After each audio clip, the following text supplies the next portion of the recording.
ရက်မှန်ကိုအခြေခံထားတဲ့စိတ်လှုပ်ရှားပွဲဇလန်တပုတ်ကိုဖန်တီးပေးလိုက်ပါတယ်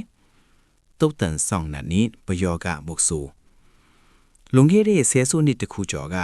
မြန်မာပြည်အထက်ပိုင်းကရွာကလေးတစ်ရွာမှာဖြစ်ပွားခဲ့တဲ့ဖြစ်ရပ်တစ်ခုပါ။အဲ့ဒီရွာမှာဥပကွန်ဆိုတဲ့အောက်လန်းနှင်သူဘယောကမုတ်ဆူကြီးတယောက်ရှိပါတယ်။သူကရိုးရိုးတရေမောက်တာမျိုးမဟုတ်ပဲတကယ်ကိုအန်တရေရှိတဲ့ဝိညာဉ်ဆိုးတွေကိုလိုက်လံနှိမ်နှင်းတဲ့သူပါ။ဒီနေ့မှာတော့ဘေးရွာကလူကြီးအချို့ရောက်လာပြီးဥပကွန်ကိုအကူအညီတောင်းပါတယ်။သူတို့ရွာကလူပြိုတူးတယောက်ဟာတုတ်တန်နာကပြန်လာကြတဲ့ကစကားမပြောတော့ပဲမျက်လုံးအိမ်တွေหนีမြန်းကအသားတွေမဲချောက်လာတယ်လို့ဆိုပါတယ်။ဆရာဝန်ပြပေမဲ့ဘာယောဂါမှာရှာမတွေ့ပါဘူး။နင်းရင်ဆိုင်ချင်း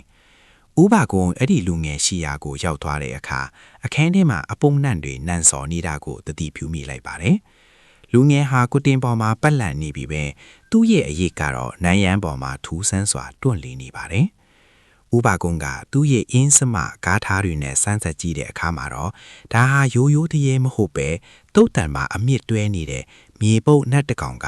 လူငယ်ရဲ့လိပြကိုချုပ်ထားတာဖြစ်ကြောင်းသိလိုက်ရပါတယ်။တုတ်တန်အတွင်းမှာတိုက်ပွဲ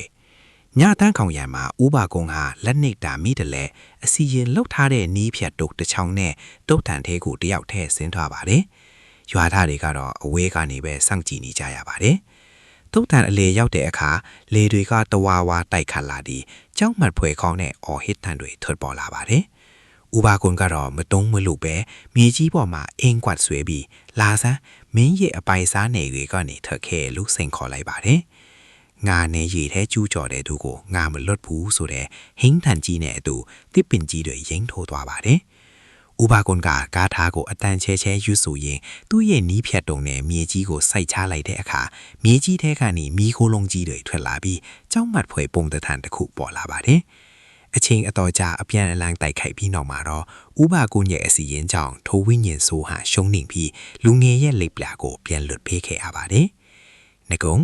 နောက်တနေ့မနက်မှာတော့လူငယ်ဟာတတိပြန်ရလာပြီးအစားအသောက်တွေပြန်စားနိုင်ခဲ့ပါတယ်။ဒါပေမဲ့ဥပကွန်ကတော့ဒီတိုက်ပွဲကြောင့်အိမ်အားတော်တော်လေးကုံဆုံသွားခဲ့ပြီးငါတို့ကတရေဖမ်းတာမဟုတ်ဘူးလူနဲ့နာနာဘာဝအကြားကမမျှတမှုကိုဖြည့်ရှင်းပေးတာပဲလို့ပြောခဲ့ပါတယ်။ယနေ့အထိထိုယူလာသားတွေကတော့ဥပကွန်ရဲ့တတိနဲ့ပညာရပ်ကိုရာဇဝင်တစ်ခုလို့ပြောစမ်းမှတ်ပြုနေကြဆဲဖြစ်ပါတယ်